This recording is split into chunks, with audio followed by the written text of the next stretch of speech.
So the point is, when I am building a portfolio, please remember, many of us are under the opinion I build a portfolio or I do an asset allocation to maximize my return. The answer is no. You are not building a portfolio or doing asset allocation to maximize your return, because return is not in your control. We are doing this to minimize the risk in a portfolio, or given a risk level, what is the return I can look for? That is what we are trying to do. It is not maximizing return by reducing risk. No. Right? So that is where I just want to show you an example to explain this. See this. If I'm investing in gold, this again, we have done this analysis based on data from 2005 onwards. What we have done is we have taken the NAVs of index fund and gold from 2005, and we have done this analysis. What is that analysis telling us? For example, if I had invested only in gold, my return would be only 4.73%, and there is a volatility. We saw that, right? Standard deviation. It gives me 12% volatility, right? So my return could have been anywhere between 4 minus 12 to 4 plus 12. Yeah, that is what we generally understand. Yeah. But if I had invested in an index fund, it would have given me 13% return. But at the same time, there is a volatility of 20%. Right? Now, somebody says, boss, I don't want high risk. Give me an asset allocation where I am able to minimize my risk, but at the same time, I am able to generate a better return. This is the allocation, which this is again, I'm trying to explain this concept. By having 40% allocation to index and 60% allocation to gold, my risk is not gone up. You can see that volatility is maintained at that same 12%. But what I have achieved is I have got more than 4% return. I have got 8.2. This is what asset allocation helps you to achieve. It is maintaining that risk level of gold, but at the same time trying to give you a better return. This is what the objective of managing risk in your portfolio, and this is what you should do with your advisor. Can I have a proper asset allocation whereby I reduce the risk in my portfolio and still generate a better return? This is where asset allocation helps. All these data points are technical. I'm not getting into those calculations. Yeah, I'm just explaining the concepts here. Why asset allocation is important, how it is able to reduce the risk, at the same time trying to give you a better return. Right? So I don't have that risk of 20%, which I would have got in investing only in index fund. But by keeping the risk at 12%, I'm able to generate a higher return than gold fund.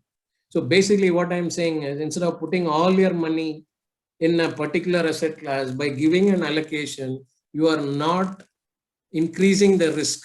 You are actually maintaining the risk, but you are generating a higher return. That is the objective. Yeah. And just to give you some more data points, you have seen every year, each of the asset class gives a different performance.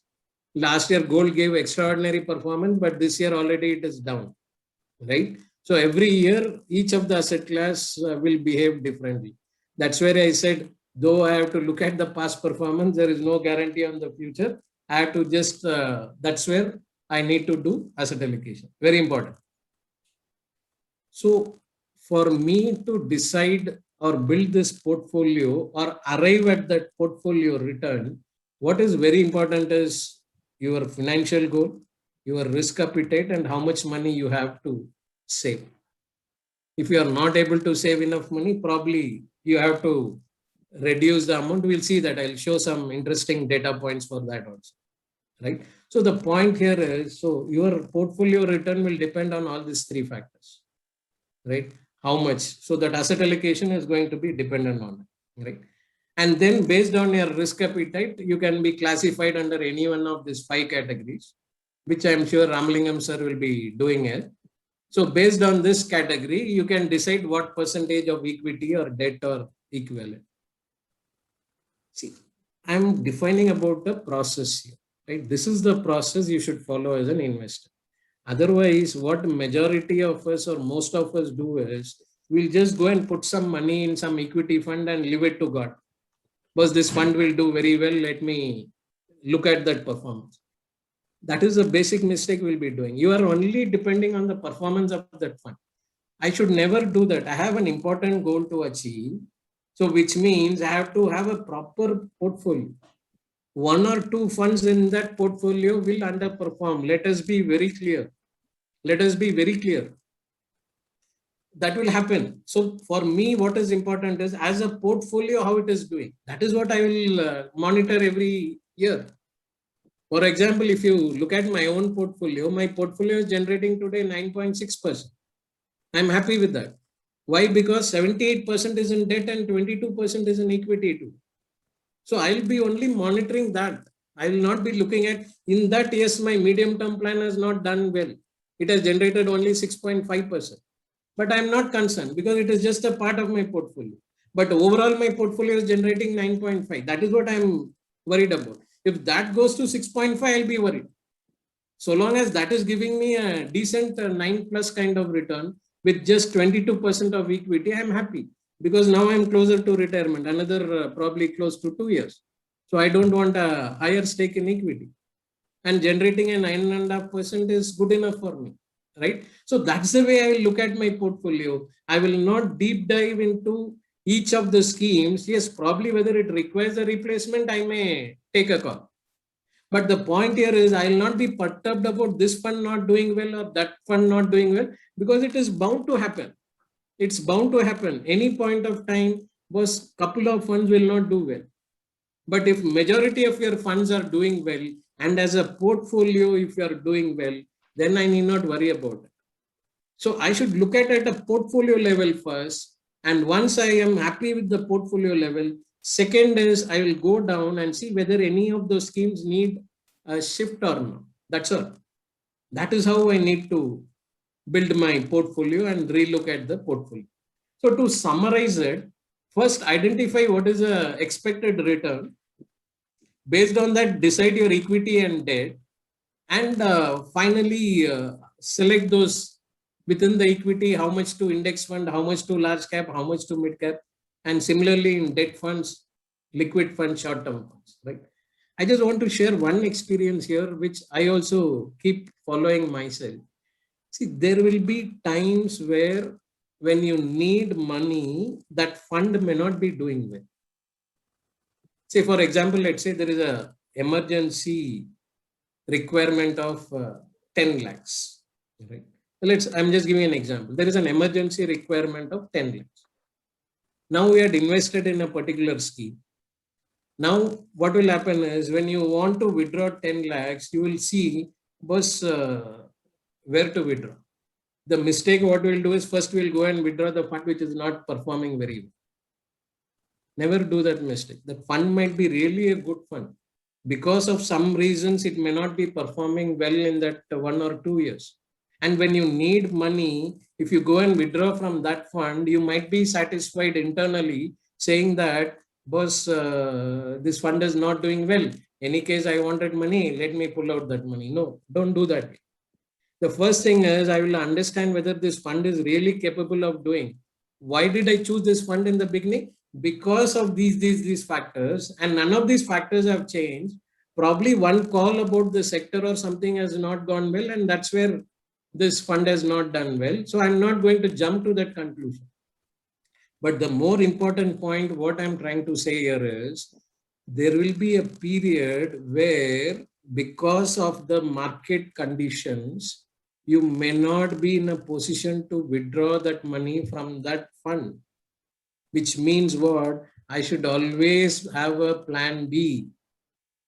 For example, just to share my own example, I wanted to send my daughter abroad for education, right? Now I had to pay a fee of around 25-30 lakhs, right? Now, where I had invested in a PMS, it was not performing well at that point in time. So I didn't withdraw from PMS. What I did was I had invested in my debt funds. So I withdrew from my debt funds and then gave that money. Now what I could achieve here is in the next 2-3 years, this PMS gave such a good return. I got a very decent return and then I removed that money from there. If, for example, if I have not created this backup, what would have happened is at that point in time, I would have withdrawn my money from PMS because I had to pay the fees for my daughter. Now, we should never get into this situation. That is what I wanted to say. Always have a backup plan. That's where keeping money in debt is very important. Because sometimes you will face a situation where you are not in a position to withdraw money from where you expected to withdraw. See, for another example, to just to share it. Now, I had invested in our medium term plan for my wife because she didn't have a PF earlier. I've been investing every month 20,000, right? Initially, it was giving 9.5%. Today, it is giving 6.5%, right? Because of various reasons. One scheme has not done well, fine. But I also got invested in my banking sector fund. I had invested in balance 95 fund. All this has given me great returns. My banking sector fund has given me 100% return. My balance fund has given close to 14% return. So it is compensating for what I have missed out. Now, the point what I'm trying to say here is I'm giving time for this medium term plan so that I will improve this performance. I'm not in an urgency to withdraw this investment. So now I can give time more to this fund. I'm sure when I give time for the another 2 years, this 6.5 might become 7.5. Why I'm sharing this example is all of us will face this situation in our investments journey. So very important, boss, you have a backup plan. Don't just ensure that I'm not dependent only on this. In case this plan fails, I have time to extend that and I have somewhere else to look forward to get that goal achieved. These things will keep happening. That's where I said, boss, we have to apply all these criteria. And there is no one direct way of reaching our goal. There is no one direct way of reaching our goal. Yeah. So then the final term is this allocation of 60, 30, 10 or whatever it is what we call it as strategic asset allocation. But what will also happen, as I said, is you will get opportunities in the market like what we got last year. What I got last year, right? That is the time where I have to increase the equity exposure. In fact, I did that one. This 22% equity came in, majority came in last year. Otherwise, my equity exposure was next to nothing. So I changed that almost to 22% in the last year. So we need to play the tactical call. We need to pay the tactical call. Yeah. These are all part of our investment journey. Please be clear. There is no fixed way to reach our goals. So I need to keep doing. That's where having a good advisor, as somebody said, good advisor is also required. Very important. Very, very important. Right. These things we need to do it. That's the way I manage the risk in my portfolio. That's the way I manage my risk in the portfolio. Yeah. So at some point in time, I will increase the equity exposure when the time is good. I mean, some people follow this very simple thumb rule. I mean, I keep hearing it. I leave it to you. I mean, I'm not saying this is what you should do, but I'm just sharing what others have shared with me. What they are saying is, if market corrects by 25%, take the equity exposure to 50%. If market corrects by 50%, take the equity exposure to 100%. This is one kind of thumb rule what people say. Again, I don't want to comment on this. It is individual experience because it all depends whether you want that kind of 100% exposure that time. All that are debatable, right? But nice to understand there are different ways, right, of looking at things. So somebody says, and it makes good logic. If you ask me whether it is logical, yes. Because the moment market corrects, you are increasing an equity exposure is the right thing to do. The point is whether it is 50% or whether it is 30%, that is depending on individual. Say, for example, if you have to give my own example, I increase only by 22%. Market corrected by 40%. I should have probably taken 100%, but I'm not comfortable with that kind of risk. I'm happy with increasing my equity exposure by 25%. But somebody who has age with them might completely shift to equity or higher exposure. Fair enough. So it all depends on each of us as individual. What is our risk-taking capability or ability, and then decide that percentage. But the point we have to remember here is when market corrects, that is the best time to invest in equity. You can't get a better time. You should pray to God every year we get one opportunity. Market should correct. Every year, if you get one opportunity like that, boss, you will make a decent rate. So the point here is, yes, you should invest in equity when the market corrects. And how you'll be able to do, that's where having money in debt is very important. Having some money extra, keep it safe. If you are getting bonus, boss, don't spend the entire bonus. You keep this because these are for tactical asset allocation. You will get that opportunities as we go forward. Go and see history. From 92 onwards, you will see market has given opportunities so many times. Future also will come. Opportunities will come. The point we have to ensure is, boss, you have money at that point in time. You don't have money, you will regret that opportunity. Yeah. So that's where tactical asset allocation is very important. And finally, the rebalancing part. Rebalancing is nothing but to keep adjusting that equity and debt to the original strategic asset allocation level, right? Original allocation level. So I'll just show you quickly some examples. We'll see that example to understand. Some of you might have seen earlier if you have attended my earlier training.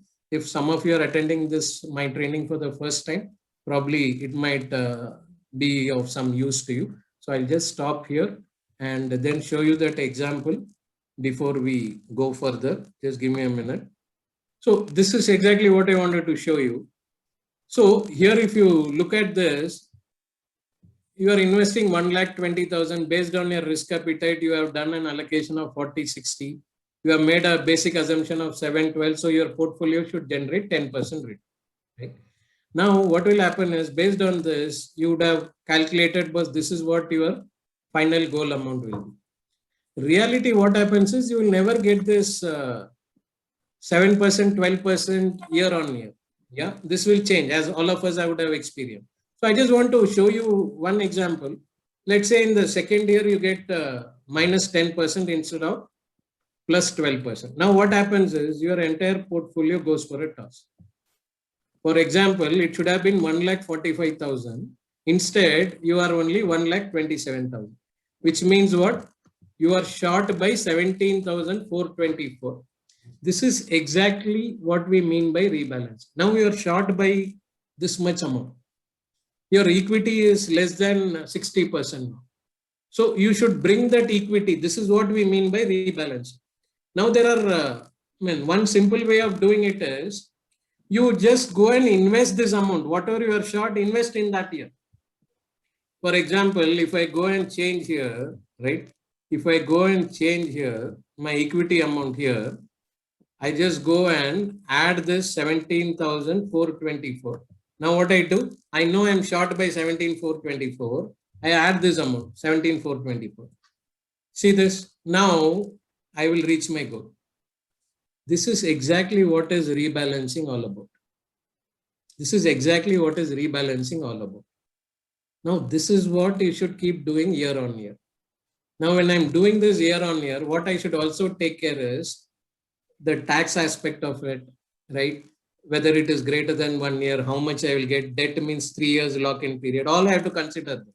But if I'm able to do this rebalancing year on year, I'll be moving closer towards the goal. And sometimes if market gives me great return, probably I have to book profit. So all these are part of our journey. That's where I said rebalancing is very important. It's something like this, right? How long you can drive a car without giving it for servicing? You have to service the car once in a year at least, right? Change the oil, all this we do it, correct? So same way is the portfolio also. I need to go and revisit my portfolio every year at least. Understand whether any changes is required, whether I'm going on my path to achieve my goals. All that are very important. Yeah. Now, this is on the rebalancing, just to give an example. This can be done even with the SIPs also. Even in an SIP, if I apply the same logic, it will work very well, right? For example, this is a systematic, again, same case. My return becomes minus 10%. My return becomes minus 10%. Immediately it will throw here. Immediately it will throw here. Because you are short by 8,255. So I just come and add this 8,255, make a lump sum payment here. In that year, I just add that amount. The moment I add, I'll be achieving my goal. So This is what, as an investor, you should sit with your advisor, rebalance your portfolio every year. Before I get into the PPT mode, I want to quickly show you a couple of more interesting slides, right? And I'll just show that and then go back to the PPT. Yeah. This is something which you have to again do that. Let me just open that. Just give me a minute. See this. Very important to do a step-up SIP. Why I'm saying is sometimes, see, for example, let's say, I'm just explaining here in the table. Yeah.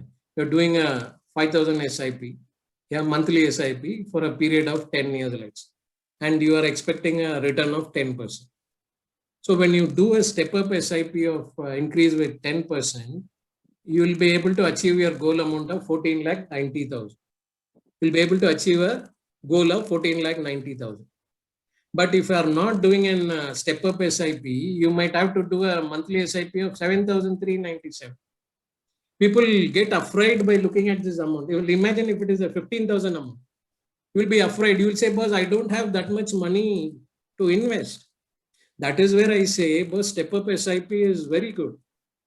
Why? Because whatever you have, start with that. Whatever you have. As you our earnings grow, I can increase my SIP by percentage wise or amount wise. You can see here, both I have shown an example here. If you increase that SIP amount every year with 1,000 rupees extra, which means what? Second year it becomes 6,000 rupees per month. Third year 7,000, which is possible, right? You get an increment, you increase the SIP amount by 1,000. So compulsorily you are saving that amount, whatever you are getting as increment. So if you do that way, you are not only achieving a higher amount here. Otherwise, imagine here, to achieve this 17,57,000, you should have done a monthly SIP of 15,000. You will say, boss, I don't have that much savings here. Whereas by going for the step-up SIP, you can start with 5,000 and slowly at the 10th year end, you are reaching to that 14,000 level. That is where I say always opt for a step-up SIP. And another data point which I want to show you here is very interesting data again. Just want to show you as an example here. Just give me a minute. See, what you can also do is very interesting data here. See, for example, this amount is 14,90,000, right?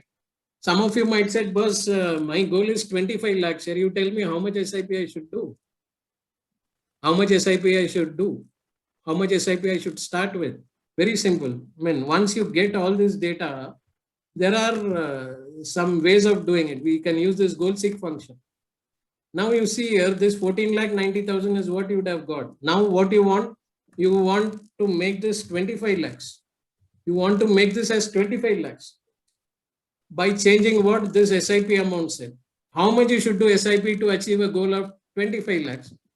See here now, immediately it has thrown this answer. So you want a 25 lakhs goal amount, start an SIP with 8,387, incremented by 10% every year. That's where I'm saying all these are things which you need to work on. Do a step-up SIP. Do a step-up SIP. Start with whatever is possible. Have clearly defined goal amount. These are the things which as an investor I need to see whether your overall investment portfolio, the risk is less. Do a proper asset allocation. I want to show you one more interesting example before I get back to that sheet. One more interesting example again. Just give me a minute. This is another interesting sheet which I wanted to share with you. See this way. You can do so many things. See, for example, you have decided an asset allocation.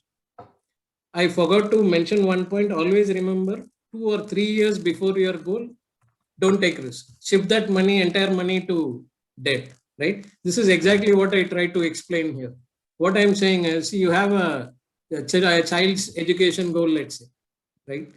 The current cost is 5 lakhs and after 13 years, probably with a certain inflation of, we have taken here 5%, you need 9,42,000 after 13 years.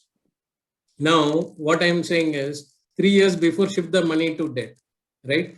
So to achieve this goal of 9,42,000, you need to have at the end of 10th year, 7,91,000. These calculations, forget it. I'm just giving you the concept. Yeah. So you need to have 7,91,000 at the end of 10th year, so that you don't have any risk. You will be able to achieve that child's education goal. Now, what I'm trying to do here is I'm following an asset allocation. What I'm doing, I'm saying, about 70% in equity. I have 13 years time, at least 10 years, last 3 years only into debt. So I'll keep 70, 20, 10 for the first 5 years. That is my strategy, which I have applied here. For the first year, 5 years, this allocation. After 5 years, this allocation. And after 10 years, 100% in debt. This is my asset allocation strategy. Now, to do this asset allocation strategy, I have already calculated what is the amount I should have at each of this period. By investing 100 rupees, how much it will become? If I do this asset allocation, it will become 19,078. I am doing a 100 rupees SIP, monthly SIP. But what is the target amount? I want this amount. Now, the same logic which I applied earlier, I can go and use the same thing here. What if analysis goal seek? Yeah, goal seek. What is that goal seek? This is the amount I am getting now. How much I want? I want this amount of, let's say, again, I'll put it as 25 lakhs. Again, I'll put it as 25 lakhs. What is that? I have to change this monthly SIP amount of 100 rupees. The moment I do this, I know I have to do an SIP of 13,103 and maintain this asset allocation and still achieve my goal of 25 lakhs. I'm saying, because all this your advisor will be able to help you out. All this your advisor will be able to help you out. So as an investor, these are the things which you need to take care actually. These are the things which you need to take care. Yeah. So let me go back here. Just give me a minute. And finally, I want to summarize with this. So set your goals, be clear with your time horizon, understand your risk appetite, and do an asset allocation based on the 3 things which you mentioned above. Select the scheme based on long-term performance and then those ratios. Do step up SIP to achieve your goals and rebalance your portfolio regularly to reduce your risk.